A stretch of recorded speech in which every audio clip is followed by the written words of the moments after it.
Hello दोस्तन। क्या आपने कभी किसी से इतना प्यार किया है कि आप उसकी हर गलती को नजरअंदाज करते गए? या फिर क्या आप किसी ऐसे रिश्ते में रहे हैं जहां दिल टूटता रहा लेकिन आप छोड़ नहीं पाए क्योंकि वो प्यार था? आज की कहानी उसी दर्द की है, एक ऐसी लड़की की जो खुद से ये सवाल करती है, क्या मैं वो बनूंगी जो मेरी माँ थी, या वो जो मैं बनना चाहती हूं? इट एंड्स विद अस सिर्फ एक किताब नहीं है, ये उस प्यार की कहानी है जो शुरुआत में परफेक्ट लगता है लेकिन धीरे धीरे जहर बन जाता है। ये कहानी है लिली की, एक ऐसी लड़की जो बचपन से ही टूटे रिश्तों की गवाह रही है, और जब वो बड़ी होती है तो उसे भी वही फेस करना पड़ता है, लेकिन इस बार वो भागती नहीं है। फिर उसकी जिंदगी में आते हैं दो लोग, एक जो उसे अब मिला है और एक जो कभी उसका सब कुछ था। और फिर शुरू होती है एक इमोशनल लड़ाई, प्यार और दर्द के बीच। अंत में ये किताब आपको ये सिखा जाती है कि कभी कभी सबसे मुश्किल फैसले ही सबसे सही होते हैं। कहानी की शुरुआत लिली से होती है, जो बॉस्टन में रहती है। अपने पिता के अंतिम संस्कार के बाद लिली एक बिल्डिंग की छत पर अकेली बैठी होती है, अपने मन को थोड़ा शांत करने के लिए। वहीं उसकी मुलाकात होती है रायल किंकड से, जो एक रेजिडेंट सर्जन है। पहले ही मुलाकात में उनके बीच एक गहरा कनेक्शन महसूस होता है, एक अनकही सी केमिस्ट्री। लेकिन थोड़ी ही देर में ये साफ हो जाता है कि दोनों की सोच रिश्तों को लेकर एक जैसी नहीं है। रायल चाहता है एक कैजुअल अफेयर, जबकि लिली तलाश में है एक सच्चे और गहरे रिश्ते की। इसलिए वो अलग हो जाते हैं। लेकिन किस्मत का खेल देखिए, 6 महीने बाद लिली जब अपनी नई फ्लावर शॉप खोलती है और एक लड़की को काम पर रखती है, तो पता चलता है कि वो लड़की कोई और नहीं बल्कि रायल की बहन एलिसा है। फिर से लिली और रायल की राहें टकराती हैं, और इस बार उनके बीच की अट्रैक्शन और भी ज्यादा बढ़ जाती है। अब रायल अपने फैसले पर दोबारा सोचता है और एक कैजुअल रिलेशनशिप की जगह लिली के साथ एक सीरियस रिलेशनशिप निभाने का फैसला करता है।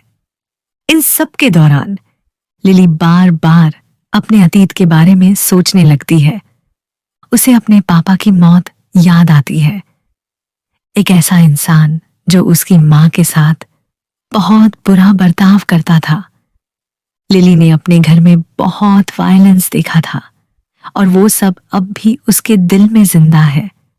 वो अपने पुराने जर्नल्स दोबारा पढ़ती है, जो उसने 15 साल की उम्र में लिखे थे।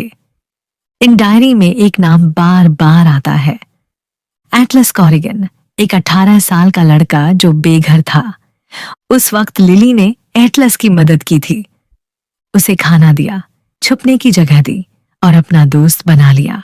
धीरे धीरे दोनों के बीच एक गहरा रिश्ता बन गया।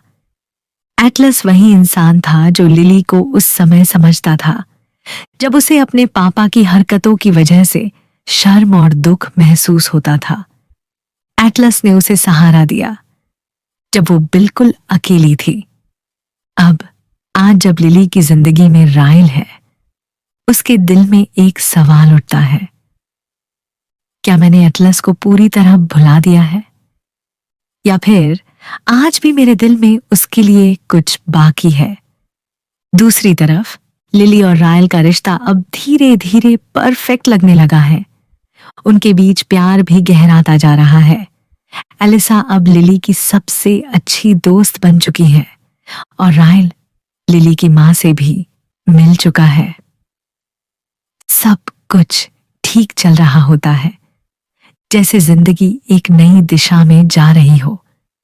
एक रात लिली अपनी मां और रायल के साथ डिनर के लिए एक रेस्टोरेंट जाती है, और वहीं 9 साल बाद वो अचानक एक पुराने चेहरे से टकरा जाती है। एटलस कॉरिगन। एटलस अब उसी रेस्टोरेंट का मालिक बन चुका है। लिली उसे देखकर हैरान भी होती है और खुश भी, क्योंकि अब वो देख सकती है कि एटलस ने अपनी जिंदगी को संभाल लिया है। उस मुलाकात के बाद लिली के दिल में एक खामोश सा सवाल उठता है। क्या यही था वो जवाब जिसकी मुझे सालों से तलाश थी? खास तौर पर अब जब उसकी जिंदगी में राइल है और सब कुछ ठीक लग रहा है। लेकिन लिली और राइल की खुशियों की ये दुनिया ज्यादा देर तक नहीं टिकती। एक शाम कुछ ऐसा होता है जो लिली की जिंदगी को अंदर से हिलाकर रख देता है। राइल गलती से बिना ग्लव्स पहने गरम ओवन ट्रे उठा लेता है। हाथ जल जाता है। दर्द के मारे वो कसे रोल जमीन पर गिरा देता है। ये सब देखकर लिली हंस पड़ती है, न मजाक उड़ाने के लिए, बस अचानक, बिना सोचे, शायद उस पल की टेंशन तोड़ने के लिए। लेकिन राइल को लिली की हंसी सहन नहीं होती। गुस्से में वो लिली को धक्का दे देता है और लिली का सिर कैबिनेट के हैंडल से टकरा जाता है। सब कुछ ही सेकंड में हो जाता है। बाद में राइल रोने लगता है, माफी मांगता है, कहता है कि वो बस एक्सीडेंट था, वो उसे कभी हर्ट नहीं करना चाहता था।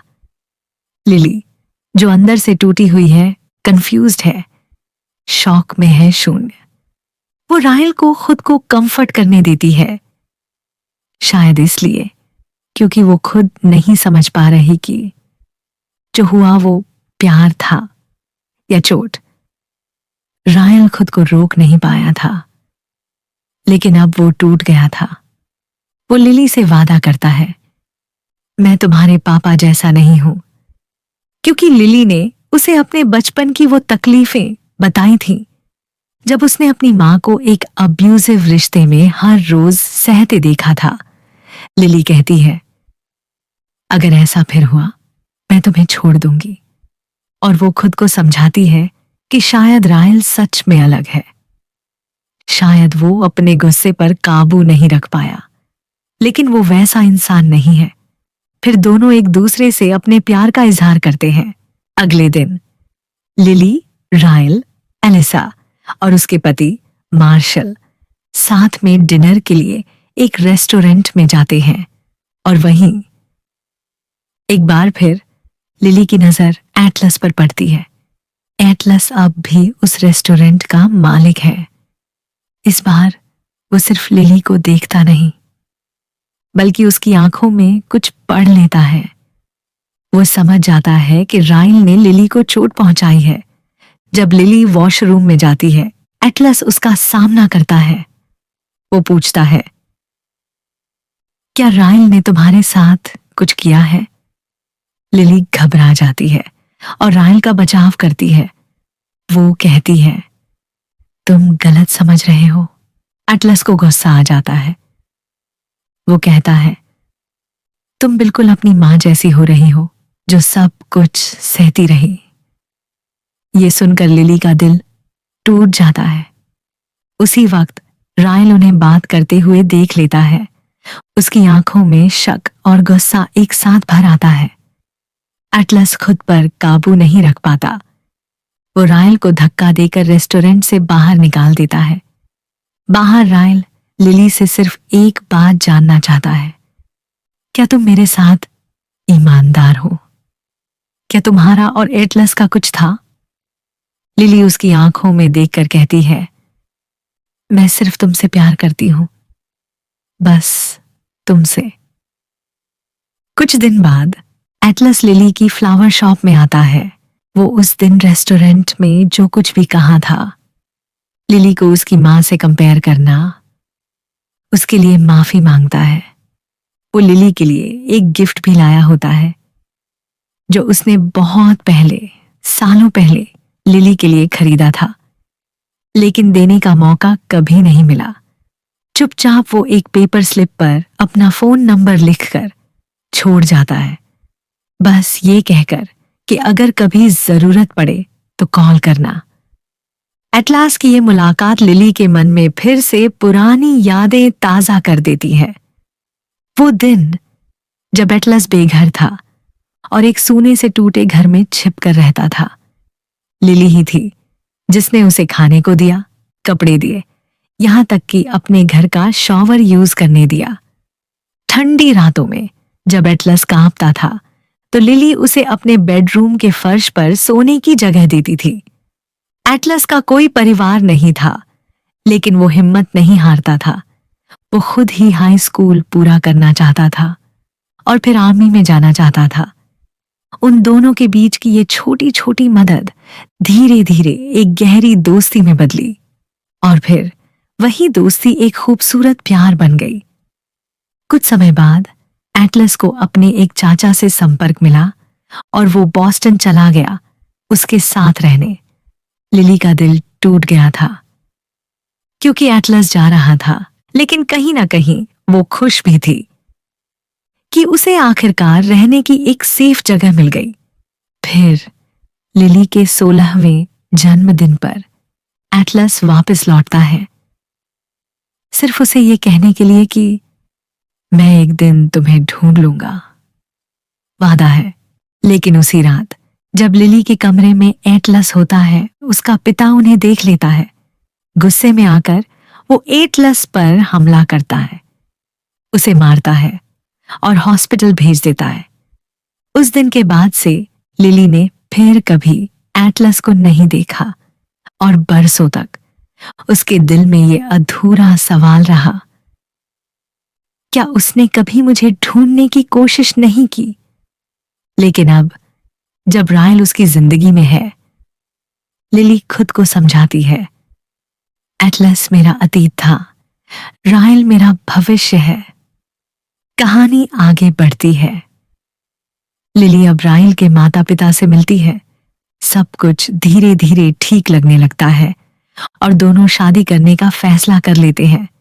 लेकिन फिर एक रात रायल को लिली के फोन में एटलस का नंबर दिखाई देता। बस वही एक पल सब कुछ बदल देता है।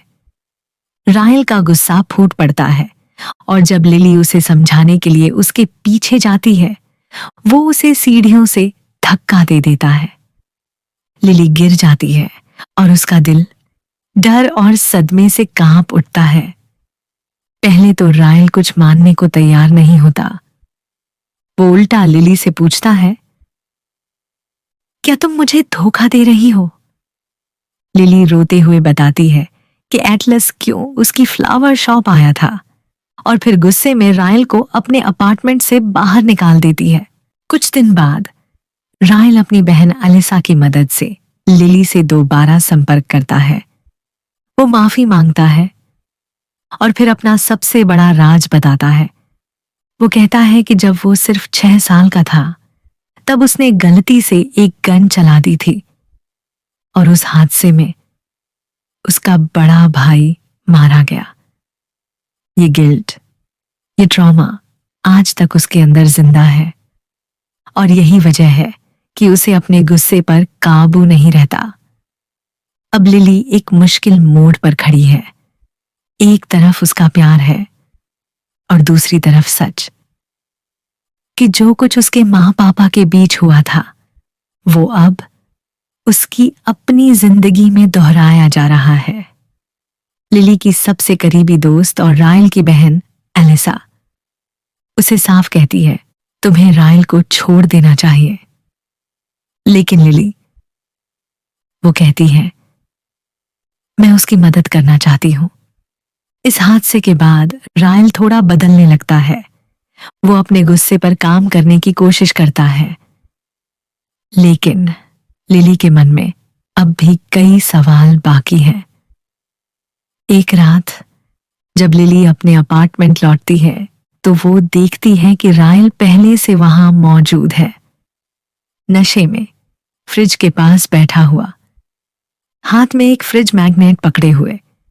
वो गुस्से में पूछता है, ये मैग्नेट तुम्हारे पास कहां से आया? लिली घबरा जाती है क्योंकि वो मैग्नेट उसे एटलस ने उसके 16वें जन्मदिन पर दिया था। और उसने अब तक उसे संभाल कर रखा हुआ था। उसे अचानक समझ आता है कि रायल ने उसके पुराने जर्नल्स पढ़ लिए हैं। फिर जो होता है वो लिली को अंदर से तोड़ देता है। रायल उसे धक्का देता है, उसे जोर से पकड़ता है और लगभग उसे जबरदस्ती करने की कोशिश करता है। लिली डरते हुए खुद को बचाती है। उससे छूटकर किसी तरह एटलस को फोन करती है। एटलस दौड़ कर आता है, उसे वहां से हॉस्पिटल ले जाता है। वहीं डॉक्टर लिली को एक ऐसी बात बताते हैं जो उसकी पूरी दुनिया को हिला देती है। वो प्रेग्नेंट है। डरी हुई, टूटी हुई लिली एटलस के घर चली जाती है और वहां कई दिनों तक रहती है। वो अब भी अपने अपार्टमेंट लौटने से डरती है क्योंकि वहां रायल की परछाई अब भी उसे डराती है। एक दिन रायल उसे उसकी फ्लावर शॉप में ढूंढ लेता है। वो कहता है कि वो 3 महीने के लिए इंग्लैंड जा रहा है, लेकिन लिली अब भी खुद को उसके आसपास सेफ महसूस नहीं करती। वो दोबारा एटलस के घर लौट जाती है क्योंकि सिर्फ वहीं उसे सुकून मिलता है। फिर एक रात एटलस धीरे से दिल की वो बात कहता है जो उसने सालों से दबा रखी थी। वो बताता है कि उसने लिली को ढूंढने की कोशिश की थी, लेकिन जब उसने उसे दूर से खुश देखा तो वो खुद से कह बैठा, शायद अब मेरी जरूरत नहीं रही। इसलिए वो बिना मिले ही लौट गया। लेकिन अब वो साफ कहता है, मैं तुमसे प्यार करता हूं और मुझे पता है अभी तुम एक मुश्किल दौर से गुजर रही हो। मैं तुम्हारे फैसले का इंतजार करूंगा। बस उम्मीद रखता हूं कि एक दिन सब कुछ ठीक हो जाएगा। समय बीतता है। लिली अपने अंदर पल रहे बच्चे के बारे में किसी को बताने से घबराती है। वो खुद को अकेला महसूस करती है। उसे किसी का सहारा चाहिए, लेकिन वो नहीं चाहती कि कोई उसे ये कहे। बच्चे के लिए रायल के पास लौट जाओ, क्योंकि वो जानती है प्यार और डर एक साथ नहीं रह सकते। कुछ दिनों बाद लिली अपनी सबसे करीबी दोस्त एलिसा से बात करती है। वो उसे सब कुछ बताती है। रायल का गुस्सा, उसका हिंसक व्यवहार और वो डर जो अब हर वक्त उसके साथ रहता है। एलिसा, जो खुद रायल की बहन है, फिर भी साफ कहती है, तुम्हें उसे छोड़ देना चाहिए लिली, क्योंकि कोई भी रिश्ता इतना तकलीफ देह नहीं होना चाहिए। लिली अब और चुप नहीं रहती। वो अपनी मां के पास जाती है, उस औरत के पास जिसने खुद अपनी जिंदगी में सालों तक अब्यूज सहा है। लिली उसे सब कुछ बताती है। उसके मां की आंखों में आंसू आ जाते हैं, लेकिन इस बार वो चुप नहीं रहती। वो कहती है, मैं जानती हूं उस दर्द को जो तुम झेल रही हो, और मैं नहीं चाहती कि तुम भी वही जिंदगी जियो जो मैंने जी थी। तुम्हें रायल को छोड़ देना चाहिए। समय बीतता है। 3 महीने बाद रायल वापस आता है। जब उसे पता चलता है कि लिली प्रेग्नेंट है, वो टूट जाता है। रोता है, माफी मांगता है, कहता है कि वो बदल गया है। लेकिन अब सब कुछ वैसा नहीं रहा। लिली का दिल अब भी डरा हुआ है। अब वो प्यार में नहीं, सिर्फ अपने बच्चे के लिए मजबूत बनना चाहती है।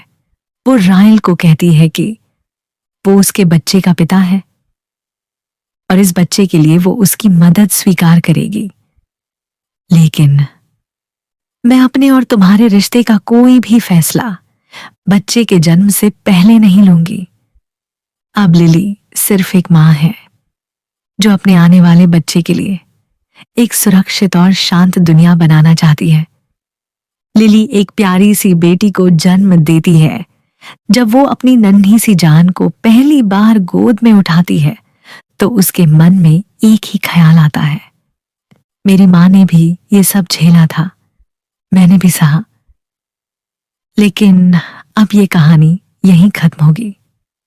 मैं अपनी बेटी को कभी उस दर्द से नहीं गुजरने दूंगी। उस पर लिली को अपने अंदर एक नई ताकत महसूस होती है।